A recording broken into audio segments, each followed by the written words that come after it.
Une petite fille noire choque le juge en déclarant qu'elle est sa mère, et ses paroles font pleurer tout le monde. Un silence lourd s'abat sur la salle d'audience avant qu'une voix brisée ne prononce ces mots « Tu es ma mère ». Cette simple phrase explose comme un coup de tonnerre, figé dans l'air, déstabilisant tout le monde autour. Tous les regards se tournent vers Larissa, une fillette frêle de 10 ans, qui se tient là, courageuse, face à la juge. Le juge, une figure de respect et de fermeté, semblait pourtant la dernière personne qu'on aurait imaginé confrontée de cette manière. Mais ce moment marquait le début d'un événement inattendu, quelque chose d'inimaginable. La juge Anna Morera, une professionnelle reconnue pour son intégrité et ses nombreuses années de service, cligna des yeux, absorbant la déclaration qui venait de résonner dans la salle. Anna, 48 ans, avait bâti sa carrière sur un engagement sans faille et une réputation sans tache. Mais les mots de Larissa semblaient perturber son équilibre de manière brusque. La fillette, avec son regard intense, soutenait celui d'Anna, ses petites mains crispées sur sa robe usée. Ce jour-là, l'audience était pleine à craquer. Un dossier sur la garde des enfants, comme tant d'autres. Anna présidait et Larissa était au centre du dossier, une enfant qui avait été déplacée d'un foyer à l'autre dans le système d'adoption. Elle attendait une décision qui allait définir son avenir, mais personne ne pouvait anticiper qu'une fillette aussi réservée allait déstabiliser complètement l'audience. « Tu es ma maman », répéta Larissa, cette fois d'une voix plus ferme, comme pour s'assurer que chaque personne dans la pièce l'entende. Les murmures commencèrent à se propager, les avocats se regardaient, confus, et même Louisier semblait perdu. Mais Anna restait figée, l'observant. Que signifiait cette déclaration? Pourquoi pensait-elle cela?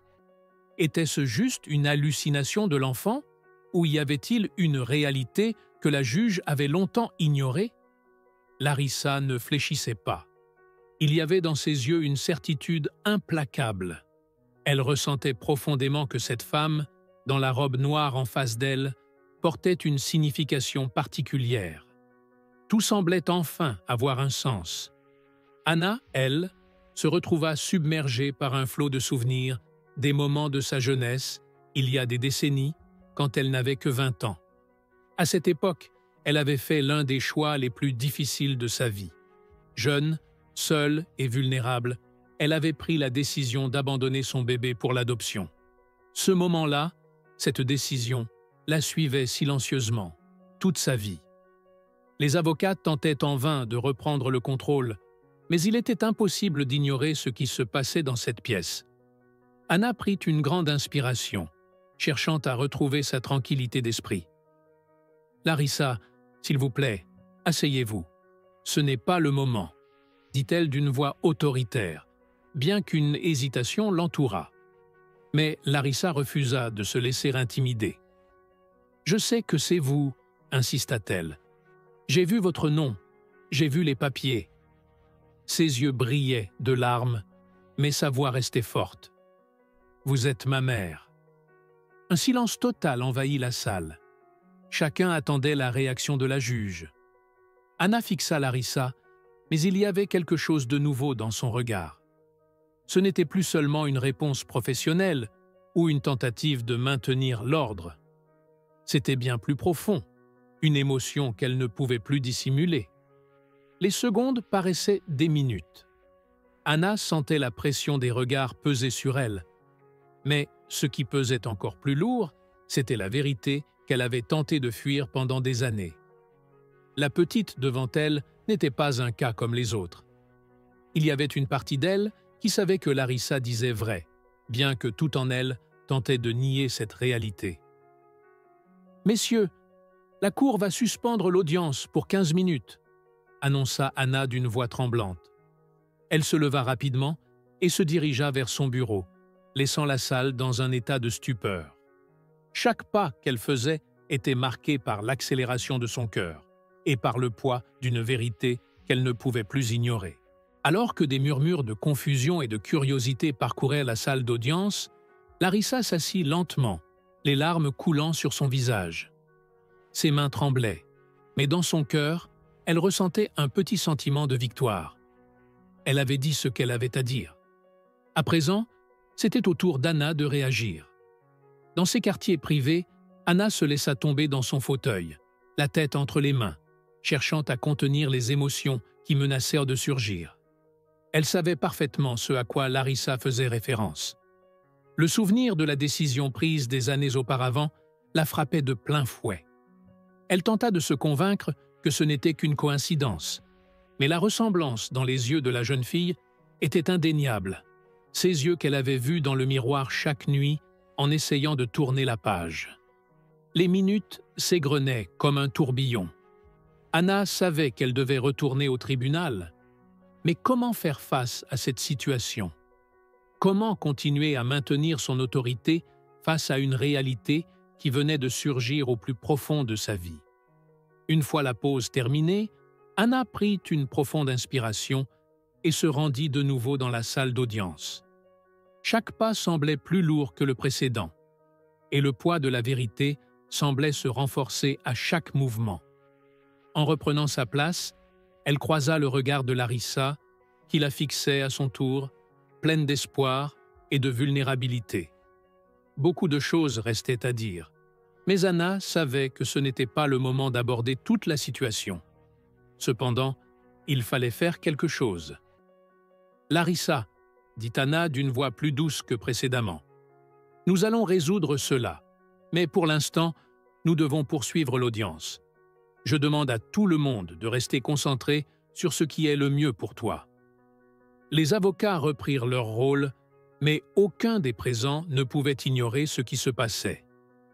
Anna, tout en restant professionnelle, savait que cette audience n'était que le commencement de quelque chose de bien plus grand. Lorsque l'audience reprit, la tension était presque palpable. Les avocats tentaient de recentrer la discussion sur la procédure officielle, mais il était évident que toute l'attention était captée par ce qui se jouait entre Larissa et Anna. Chaque mot prononcé semblait peser lourdement dans l'air, mais tout le monde savait que l'enjeu n'était plus l'affaire à traiter, mais cette confrontation émotionnelle. Larissa fixait Anna d'un regard mêlé d'espoir et de désespoir, chaque seconde de silence lui étant insupportable. Elle voulait des réponses. Elle en avait besoin. Mais la femme en face d'elle, si imposante et déterminée, semblait lutter contre quelque chose de plus vaste que cette audience. De son côté, Anna faisait tout pour garder son calme. Chaque mouvement, chaque ajustement de sa posture était minutieusement calculé pour dissimuler la tempête intérieure. Mais derrière cette façade, des questions persistaient. Comment Larissa savait-elle cela? Comment cette petite fille, qui ne devait rien savoir de son passé, avait-elle découvert un secret qu'elle avait enfoui si profondément? Tandis que les avocats discutaient des détails, Anna se retrouva à observer Larissa d'une manière presque obsessionnelle. Il y avait quelque chose de tellement familier dans ses yeux, dans la manière dont elle inclinait légèrement la tête lorsqu'elle écoutait. Ces gestes, Anna les avait déjà vus dans le miroir quand elle était plus jeune.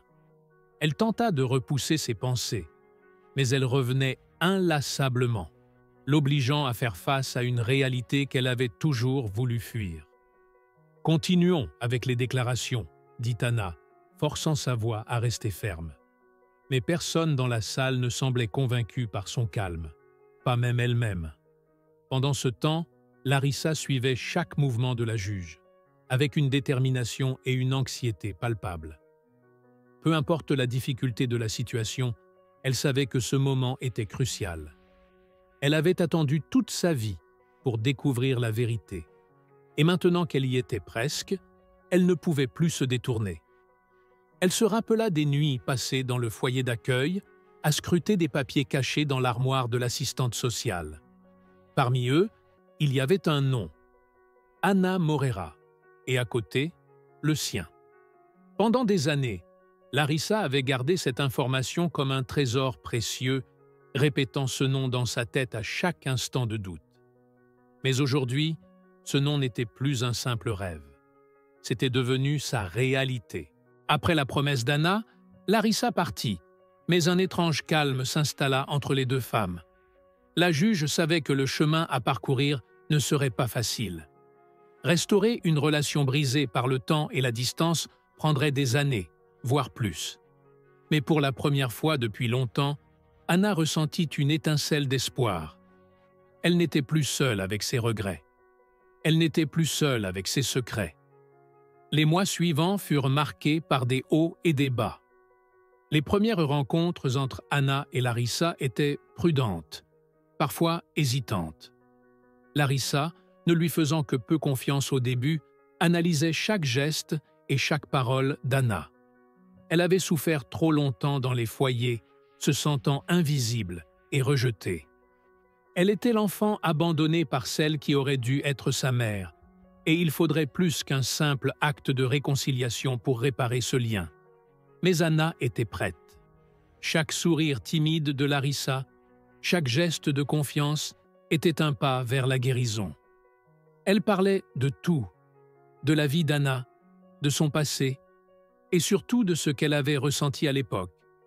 Jeune femme perdue, incapable de faire face à sa grossesse. Anna expliqua à Larissa qu'elle n'avait pas eu le soutien nécessaire à ce moment-là, et que la peur l'avait poussée à prendre la décision d'abandonner son enfant, pensant qu'elle lui offrait une vie meilleure. Mais avec le temps, elle avait compris qu'elle s'était trompée. Il y eut des moments de doute. Parfois, Larissa était en colère. Parfois, Anna se demandait si elle était prête à assumer cette nouvelle responsabilité. Mais elles avancèrent, lentement, mais sûrement. Dans l'ombre, Anna utilisa ses relations pour s'assurer que Larissa ait un foyer stable et qu'elle ait accès à l'éducation et à la possibilité de poursuivre ses rêves. Anna était déterminée à être présente pour elle, non seulement en tant que juge, mais aussi en tant que mère, même si cela prendrait des années pour reconstruire cette relation fragile. Les nuits se succédaient, où elles discutaient tard, pleurant parfois ensemble, mais aussi se réconfortant dans ces moments de vérité, de pardon et de réconciliation. Peu à peu, les murs se brisèrent et un véritable lien se tissa entre elles. Cependant, malgré le temps et les efforts investis pour guérir cette relation, une question persistait. Est-ce que Larissa pourrait un jour pardonner à Anna la décision d'abandonner? Larissa, encore marquée par son passé, n'avait pas totalement accepté le sacrifice qu'Anna avait fait. Mais chaque jour, elle se rapprochait un peu plus de la rédemption.